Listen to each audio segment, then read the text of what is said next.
Shalom, jemaat sekalian yang dikasihi oleh Tuhan, jumpa kembali dalam agenda Resapi pada hari ini. Saya selalu berharap bahwa saudara sekalian tetap berada di dalam pemeliharaan kasih Tuhan. Bacaan kita hari ini terdapat di dalam Markus pasalnya yang keempat, ayat 30 sampai dengan ayatnya yang ke-34. Namun saat ini saya hanya akan membacakan ayatnya yang ke-33 sampai dengan ayatnya yang ke-34. Yang demikian bunyinya.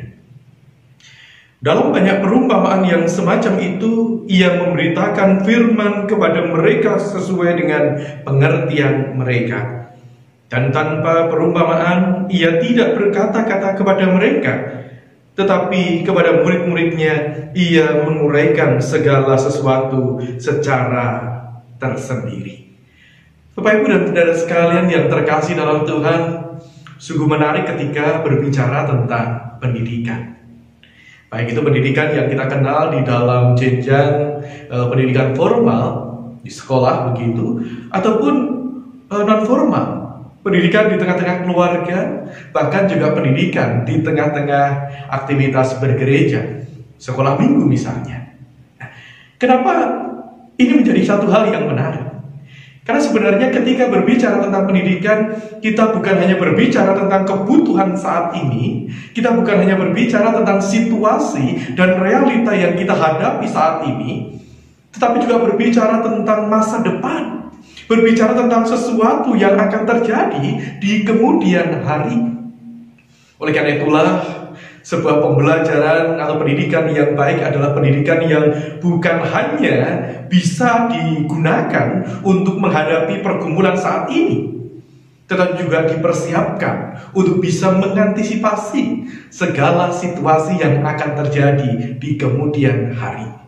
Anak-anak terbangun, disadarkan dengan potensi yang ia miliki, potensi yang ada di dalam dirinya, potensi yang ada di sekitarnya. Sehingga dengan potensi-potensi itu, diharapkan mereka mampu menghadapi masa depan dengan baik. Bapak Ibu dan saudara sekalian yang terkasih dalam Tuhan, tetapi yang terpenting bukan hanya semata-mata berbicara tentang materi pendidikan itu sendiri. Bukan hanya berbicara tentang apa yang akan diajarkan. Karena yang tidak kalah penting adalah bagaimana materi itu bisa disampaikan dengan baik. Bagaimana metodenya, bagaimana sarana dan prasarana yang digunakan. Sehingga pesan yang disampaikan dapat ditangkap dengan baik. Sehingga kemudian tujuan yang menjadi orientasi utama itu dapat dipahami dengan baik, bahkan dapat dihayati dengan baik. Ya, materinya penting, tetapi esensi daripada metode yang digunakan itu pun juga penting. Nah, inilah yang sebenarnya hari ini juga kita temukan di dalam pengajaran Kristus. Pada satu sisi kita melihat bahwa Yesus mengajarkan, isi dari pengajarannya itu adalah berbicara tentang kerajaan surga, seperti dikatakan biji sesawi. Sesuatu yang kecil, sesuatu yang sederhana, tetapi karena daya juangnya yang luar biasa, karena faktor pertumbuhannya yang dengan tekun dilakukan, akhirnya bisa bertumbuh menjadi begitu besar, seperti biji sesawi. Nah, bagaimana Tuhan Yesus mengajarkan tentang kerajaan Allah yang sederhana tetapi kemudian membahana, yang biasa tetapi kemudian menjadi luar biasa, bahkan banyak bangsa, banyak umat Tuhan yang kemudian bersatu di sana. Ya, pengajaran itu ia sampaikan dalam sebuah perumpamaan. Pengajaran itu saya sampaikan dalam sebuah perumpamaan tentang biji sesawi. Nah, dari sini kita melihat pada satu sisi pesan itu penting, tetapi kemudian yang kedua, sarana, metode yang digunakan itu pun tidak kalah penting. Dengan menggunakan perumpamaan tentang biji sesawi, tentu orang-orang pada waktu itu dengan mudah memahami apa yang menjadi pesannya, apa yang menjadi maksudnya, apa yang menjadi tujuan utama dari pengajaran itu. Mereka bisa mengerti, mereka bisa menghayati, lalu mereka bisa melakukannya. Sungguh satu metode yang luar biasa. Bahkan dikatakan dengan dalam banyak perumpamaan semacam itu, Yesus mengajar. Bapak Ibu dan Saudara sekalian yang terkasih dalam Tuhan, memang cukup banyak pengajaran-pengajaran yang dilakukan oleh Kristus melalui bahasa perumpamaan ini. Perumpamaan itu bukan hanya begitu saja diambil, tapi perumpamaan itu digali dari realita kehidupan sehari-hari. Diambil dari kisah-kisah yang beredar, yang terjadi juga dalam kehidupan di tengah-tengah masyarakat. Diambil juga dari kisah-kisah masa lalu yang sudah dikenal oleh masyarakat. Lewat perumpamaan itu, pesan dengan efektif tersampaikan. Lewat perumpamaan itu, pesan dengan mudah bisa dicerna, dihayati dengan sempurna.